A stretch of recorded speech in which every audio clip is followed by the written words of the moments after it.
क्योंकि दोस्त है ना, पता है मसला नहीं है इज्जत का, सब बराबर ही चलता है। आपकी अगर कोई नेगेटिविटी उसको पता है तो आपको भी उसकी नेगेटिविटी पता होगी। वो ज़रा कुछ करे ना, उसको बोलो भाई मुझे भी पता है, तो वहाँ पे हाथ हल्का रहेगा, ठीक है ना? दोस्तों में शुरू करें। फिर जब आपके अंदर एक ख्वाहिश और आग होगी कि मुझे इसको सीखना है, तो फिर आप जो है बाहर भी लोगों से बातें करना कोशिश करें। जब आप प्रैक्टिस करने लगेंगे ना, थोड़ी-सी ज़बान में लुकनत हो सकता है आ जाए, या कुछ वर्डिंग्स आपकी सेट नहीं हो, लेकिन थोड़े टाइम की प्रैक्टिस के बाद आप इसमें सक्सेसफुल हो जाएँगे। आप इसमें सक्सेसफुल हो जाएँगे। और लेट्स सपोज़ किसी ने लिखा है कि मुझे सबक याद नहीं होता, तो भाई उसका रीसेट ये है कि आपने गमगीन नहीं होना है, और आपने लिखना है कि भाई मैं परेशान नहीं होऊँगा कि मुझे सबक याद नहीं हो रहा, बल्कि मैं अगर 1 घंटा याद करता हूँ तो मैं 1.5 घंटा याद करूँगा। अगर मैं 2 घंटे याद करता हूँ तो मैं 2.5 घंटे याद करूँगा। अगर मैं सिंपली ओरली याद कर रहा हूँ तो मैं अब उसे लिखना शुरू करूँगा। आप को उसका रीसेट बनाएँ, तो आप ये कर लें, आपको याद होना शुरू हो जाएगा। और किसी ने लिखा है कि जनाब मैं कोई स्किल्स नहीं सीख सकता, मैं कोई स्किल नहीं सीख पा रहा, मैं एआई नहीं सीख पा रहा, मैं एक्सेल नहीं सीख पा रहा। तो भाई आप ये देखें आप कितने टाइम प्रैक्टिस कर रहे हैं। अगर आप वही आधा घंटा प्रैक्टिस कर रहे हैं, तो आप उसे 1 घंटे में तब्दील कर दें। और आप अपने किसी सीनियर से पास जाएँ, उनसे पूछें कि सर आप काइंडली मेरी हेल्प कर दें। तो ये इतना सा हल है, वो इतना मुश्किल नहीं होता है। आप मगर आपको ये कि आपको उठ के जाना पड़ेगा आप किसी के पास। अब जैसे मिसाल के तौर पे अगर इनको एआई सीखना है, तो ये और इनको एआई आता है, तो ये इनके पास आएँ और बोलें सर आप मुझे कुछ सिखाएँ, आप कुछ कंट्रीब्यूशन करें मेरे साथ। आप मुझे रोज़ाना आधा घंटा दे दें, तो मैं सीख लूँगा। अच्छा आधा घंटा इनसे सीखने के बाद फिर यूट्यूब पे तो क्लासेस भरी पड़ी है ना, यूट्यूब पे जाके सीखो। भाई जिसके अंदर लगन होगी, आग होगी, तो वो करेगा। देन सिर्फ़ सीखना नहीं है, फिर उसकी प्रैक्टिस भी करनी है। उसकी प्रैक्टिस भी करें आप। जब आप प्रैक्टिस करेंगे तो आप में परफेक्शन आ जाएगी। कोई इतना बड़ा मसला नहीं है। तो आप सब जो है ना अपने-अपने रीसेट लिखें। ये जितनी चीज़ें हैं ना, रीसेट योर माइंडसेट, माइंड के हवाले से, इन्हें जो है मैनेजमेंट ऑफ माइंडसेट भी कहा जाता है। इसे मैनेजमेंट ऑफ माइंडसेट, आपने अपने दिमाग को मैनेज करना है। आपने अपने दिमाग को मैनेज करना है। जो इसमें खामियाँ हैं, उसे खूबियों में तब्दील करना है। जो खामियाँ हैं, उन्हें खूबियों में तब्दील करना है। जो खौफ़ है, उसे अपनी अपॉर्च्युनिटी बनानी है। जो खौफ़ है, उसे अपॉर्च्युनिटी बनानी है और खौफ़ को तब्दील कर देना है। भाई खौफ़ नहीं है कि मैं ये करूँगा तो ये हो जाएगा, नहीं, मैं ये करूँगा तो कामयाब हो जाऊँगा। मैं ये करूँगा तो कामयाब हो जाऊँगा। जो आपके अंदर दिल में, ज़हन में डर हो, खौफ़ हो, आपने उसे ख़त्म करना है और कामयाबी की तरफ कदम बढ़ाना है। भाई देखें, जो शख्स अपने माइंडसेट को मैनेज नहीं कर पाता ना, तो फिर वो कामयाब नहीं हो सकता। ये बात तय है, ये बात तय है, वो कुछ भी नहीं कर सकेगा। अब जैसे मैं आपको एग्ज़ाम्पल दूँ कि एक शख्स था, उसके पास कन्वेंस जो है ना नहीं था, गाड़ी नहीं थी उसके पास, पैसा बहुत था, वो बाहर नहीं निकलता था। पैसा होने की वजह से उसके पास ये आसानी थी कि लोग उसके पास खुद आ जाया करते थे। एक दिन एक शख्स ने उससे कहा कि भाई, तुम गाड़ी क्यों नहीं खरीद लेते? तुम गाड़ी क्यों नहीं खरीद लेते? उसने जवाब पता है क्या दिया? उसने कहा मैं गाड़ी अगर लूँगा और मैं बाहर निकलूँगा तो मेरा एक्सीडेंट हो जाएगा।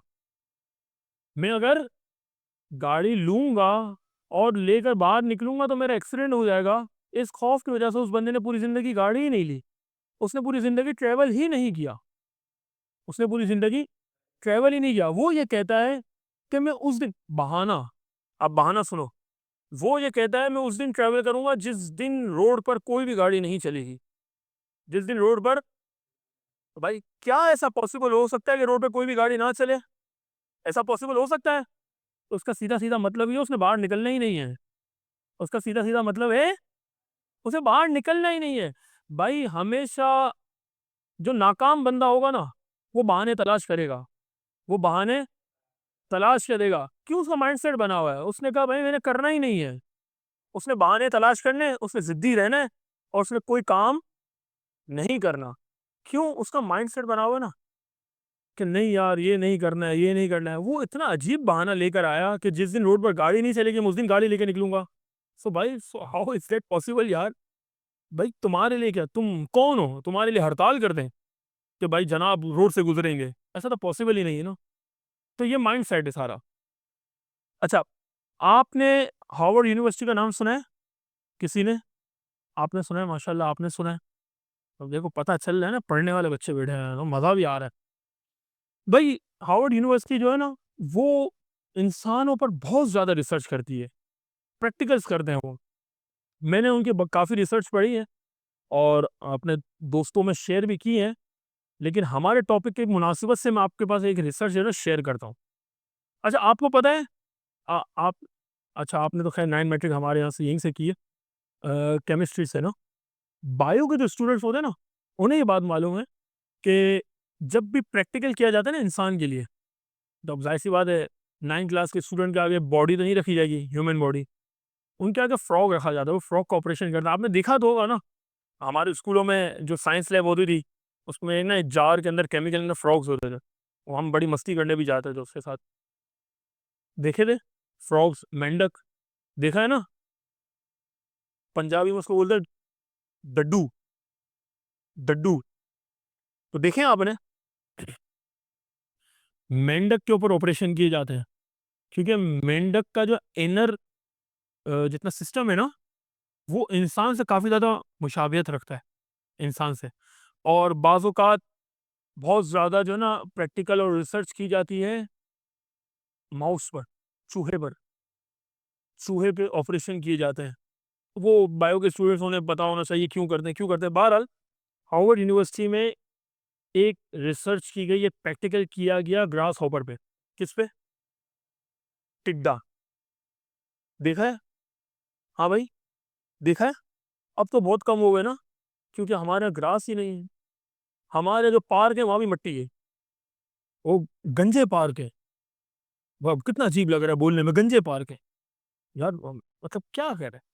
ये सारा निज़ाम, तो ये निज़ाम आप लोगों ने बदलना है आगे-आगे भाई। आप लोगों ने चीज़ें देखकर अपने ना मोटिवेशन लानी है, कि ये इस तरह हो रहा है, मैं बेहतरीन कर दूँगा सारी चीज़ें, और हमने काफ़ी आगे आना है इंशाअल्लाह। तो मैं लिटरली आपको बताऊँ, मैंने भी बचपन में ही देखा, अब तो नज़र ही नहीं आता। दिखता ही नहीं है। तो ग्रास हॉपर जो होता है ना, वो बेसिकली वो क्या करता है? वो फ्लाई करता है कि जंप करता है? जंप करता है। वो फ्लाई नहीं करता है।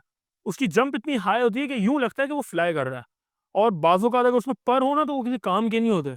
वो मूवमेंट करते हैं, बेसिकली उसके जो लेग्स हैं ना, उसकी टाँगें, 6 टाँगें होती हैं, वो स्विंग करती हैं और वो उसके ज़रिए ना जंप लेता है। और उसकी एवरेज जंप जो है ना, वो 6 फीट की है। देखा है ना वो कितनी खतरनाक, वहाँ से यहाँ एकदम ऊपर आ जाता है, कपड़ों पे चिपक जाता है। ऐसा हुआ है कभी बचपन में आपके साथ? हाँ, मेरे साथ तो हुआ है। आके जो कपड़ों वाल, तो वो ना जंप करता है। तो सर, यूनिवर्सिटी ने जो है ना उसके ऊपर रिसर्च की, माइंडसेट की रिसर्च हो रही है, क्योंकि माइंडसेट से मुराद सिर्फ इंसान, देखिए हर जिस चीज़ के अंदर रूह है, जो लिविंग थिंग है, जो जिस चीज़ में एहसास है, उस वो उसमें पेन है। उसमें क्या है? पेन, दर्द है, खौफ है, हिचकिचाहट है, नेचुरली है, लेकिन उसे दूर भी किया जा सकता है। तो उन्होंने भाई क्या प्रैक्टिकल किया कि उन्होंने, आप समझे, एक एक्वेरियम या एक कैप्सूल, एक बार बनाया उन्होंने गिलास का, शीशे का। ग्रास हॉपर की जंप कितनी है? 6 फीट। उन्होंने उसे बनाया 5 फीट का, और उसमें उन्होंने इस ग्रास हॉपर्स को डाला कुछ, और उन्होंने प्रैक्टिकल किया। उन्होंने देखा कि जब वो टिड्डा छलांग मार रहा है ना, जंप कर रहा है, तो वो कितने पे कर रहा है? उसकी फितरत क्या है? 6 फीट फितरत है, लेकिन वो 6 पे जब करने जाता है, तो उसके जो है ना सर पे, उसके हेड पे शीशा लगता है और वो गिर जाता है। वो दोबारा प्रैक्टिस करता है, वहाँ से यहाँ आता है, यहाँ से वहाँ जाता है। सर 3 दिन बाद जब उसे निकाला गया ना, और उसे खुले में छोड़ा गया, जब उसे ग्रास पे छोड़ा गया, तो रिसर्च है कि उसकी जंप 6 फीट की जगह 5 फीट हो चुकी थी। उसकी जंप 6 फीट की जगह 5 फीट हो चुकी थी। फिर कुछ दिनों बाद उन्हीं ग्रास हॉपर्स को उन्होंने फिर पकड़ा। अब उनकी फितरत क्या है? जंप करने की, 5 हो गई। उन्होंने उनका कैप्सूल का साइज़ छोटा कर दिया। वो जो बॉक्स था, उसका साइज़ छोटा कर दिया और उसे कर दिया 4 फीट। कितना कर दिया? और 3 दिन के लिए उसे अंदर ही छोड़ दिया। फिर जब उसे बाहर निकाला गया, तो बाहर आने के बाद उसकी जंप अब 5 फीट नहीं थी, कितनी थी? 4 फीट थी। क्यों? क्योंकि उसका माइंडसेट बन गया था। वो जब 6 फीट की जंप ले रहा था ना, तो 5 फीट पे जब वो टकरा रहा था तो उसको पेन हो रहा था। उस पेन से बचने के लिए उसने अपना कंफर्ट जोन चेंज करा, उसने 5 फीट पर आ गया। फिर जब उसकी 5 की आदत हो गई, फिर उसे डाल दिया गया 4 फीट के कंटेनर पे, और जब वो जंप लेने लगा 5 की, तो वो बेसिकली 4 की हो रही थी, क्योंकि उसके सर पे लग रहा था। तो उसकी आदत हो गई, वो उससे ना घुल गया, वो भूल गया अपने 6 फीट को, और वो घुल गया है 4 के अंदर। जब उसे बाहर निकाला गया वो 4 पर था। अब मजे की बात, भाई उसकी फितरत चलो 6 से 4 पे आ गई, लेकिन उसका काम तो है ना जंप करना, जंप करना उसकी फितरत तो है ना। उसे उन्होंने बंद कर दिया उसी उसके साइज के कंटेनर में। लेट सपोज अगर उसकी हाइट, उसकी जो लेंथ है वो 3 इंच है, तो उसे 3 इंच के बॉक्स में बंद कर दिया गया, माचिस की डब्बी में पैक कर दिया गया उसे, और 10 दिन छोड़ दिया। साइंसदान हैरान हो गए, जब उसे बाहर निकाला गया ना, तो वो उड़ना ही भूल चुका था, वो जंप करना ही भूल चुका था। क्यों? उसका जो एनवायरनमेंट था ना, वो तब्दील हो गया था, उसका एनवायरनमेंट तब्दील हो गया था। वो अपने फिक्स्ड माइंड सेट पे था, उसकी ग्रोथ खत्म हो गई थी ना, उड़ना ही भूल गया था वो, उड़ना ही भूल गया था, वो फिक्स्ड माइंड सेट पे आ गया कि भाई ये हो रहा है। वो अपने एनवायरनमेंट में आ गया, नेगेटिविटी में आ गया, ना उम्मीद हो गया वो कि मैं उड़ ही नहीं सकता। तो अब वो बाहर आने के बाद भी नहीं उड़ा। इसी से रिलेटेड एक बहुत मशहूर मिसाल शायद आपने सुनी हो, मे बी पॉसिबल ना सुनी हो। भाई हाथी देखा है? हाथी है, मेरे ख्याल में आप में से कुछ ने नहीं देखा होगा, क्योंकि अब तो काफी अरसे से जू में हाथी नहीं है, और हमारा जू तो जाने के काबिल भी नहीं है। ऐसा ही है। जू लाहौर का जबरदस्त, कोई गया है लाहौर के जू में? बड़ा जबरदस्त जू बना हुआ है वाकई, वहां जाके लगता है, और फिर बंदा देखता है अल्लाह की मखलूक है वो, जो सारे चरिंद परिंद और जानवर हैं, बड़े मुख्तलिफ अनवा के, बड़ा जबरदस्त है। तो आप है ना गूगल पे सर्च कीजिएगा क्लास के बाद, और लाजमी कीजिएगा, उससे आपको मोटिवेशन मिलेगी भाई। और सर्च क्या करना है आपने? आपने सर्च करना है चेन्ड एलिफेंट। क्या सर्च करना है? मैं लिख देता हूँ आपको। आपने लिखा है चेन्ड एलिफेंट। चेन्ड का क्या मतलब है? जंजीर से बंधा हुआ हाथी। क्या मतलब है? भाई हाथी है ना, हाथी की हाइट 20-25 फीट तक जाती है, और इससे भी ऊंची जाती है। नॉर्मल हाइट बता रहा हूँ 20-25 फीट, फिर ये इससे भी ऊंचा होता है। और तगड़ा तो कितना होता है तो सबको ही पता है। जब ये हाथी है ना छोटा होता है, यानी जब बच्चा पैदा होता है ना, जब इनको इंपोर्ट किया जाता है, जू में लाया जाता है, कहीं भी जू में, अ, बाहर के हो चाहे हमारे पाकिस्तान में लोकल जू हो, तो जब हाथी का बच्चा लाया जाता है ना, तो उसके पाँव में एक मजबूत जंजीर बांध दी जाती है, और उस जंजीर को हुक से बांध दिया जाता है।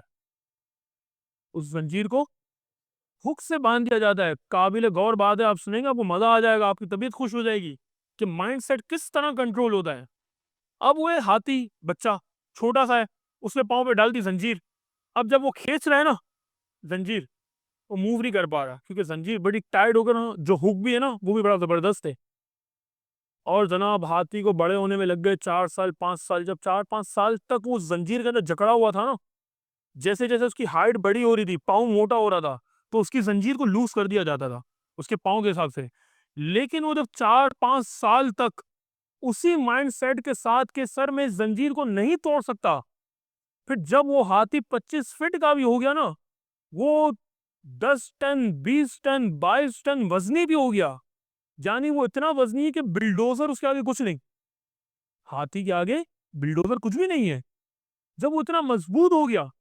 इसके बाद भी आप देखेंगे, जब आप जब पिक्चर सर्च करेंगे ना, तो आपको नजर आएगा कि 20-25 फीट ऊंचा हाथी भी सिर्फ एक जंजीर, एक सिंगल चेन से बंधा हुआ है, और वो हिल भी नहीं रहा। बात समझ शरीफ में आ रही है? एक इतना बड़ा हाथी एक मामूली सी चेन से बंधा हुआ है। और मजे की बात आपको बताऊं, जब आप देखेंगे ना, तो आपको पिक्चर्स में, ऐसी पिक्चर्स में मिलेंगी कि इस हाथी के पाँव में चेन तो है, लेकिन चेन का जो दूसरा सिरा है ना, वो हुक पे बंधा हुआ ही नहीं। चेन का दूसरा सिरा हुक पे बंधा हुआ ही नहीं है। अगर बंधा हुआ भी हो ना, तो हाथी के लिए तो मसला ही नहीं है 100 जंजीरें तोड़ना। हाथी अपनी अंगड़ाई में 100 जंजीरें तोड़ सकता है। लेकिन उसका माइंडसेट बचपन से उसको ये सिखाया गया है कि आप हिल नहीं सकते, आपके पाँव में बेड़ियां हैं, आपके पाँव में चेन, आप हिल नहीं सकते। उसे सिखाया ही गया है, तो उसके ज़हन में एक तस्वीर बनी हुई, उसका माइंडसेट बना हुआ है, फिक्स्ड माइंडसेट है उसका, कि जब तक मेरे पाँव में ये है ना, मैं चल नहीं सकता, मैं दौड़ नहीं सकता, मैं हिल नहीं सकता, वो अपनी जगह पे खड़ा रहता है। तो प्यारे बच्चों, जब एक हाथी नहीं हिल सकता, तो आप और मैं कैसे हिल सकते हैं फिक्स्ड माइंडसेट के साथ? आप और मैं कामयाब किस तरह हो सकते हैं? तो इसके लिए ज़रूरी है कि हम फिक्स्ड माइंडसेट से निकलें और ग्रोथ माइंडसेट की तरफ जाएँ। और हम इस बात को समझ लें कि ये जो ज़ंजीर हमारे पाँव में डली हुई है ना, इसकी कोई हैसियत नहीं है। हम एक झटके से इसे तोड़ सकते हैं। ये जितनी रिस्ट्रिक्शंस, जितने बैरियर्स हमारी ज़िंदगी में आ रहे हैं, यार ये क्या बैरियर है हमारे लिए कि हम आधा घंटा जल्दी नहीं उठ सकते? क्या ये बैरियर है हमारे लिए कि हम आधा घंटा पढ़ नहीं सकते? क्या ये बैरियर है मेरे लिए कि मैं 2 घंटे ज़्यादा काम नहीं कर सकता? कोई बड़ी बात नहीं है, ये मामूली चीज़ें हैं। इनको ऐसे झटके में ख़त्म करके मैं अपनी कामयाबी की तरफ बढ़ूँगा और फिर मुझे कामयाब होने से कोई नहीं रोक सकता।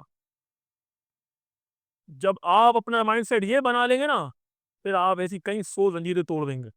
आपके लिए कोई मसला नहीं होगा।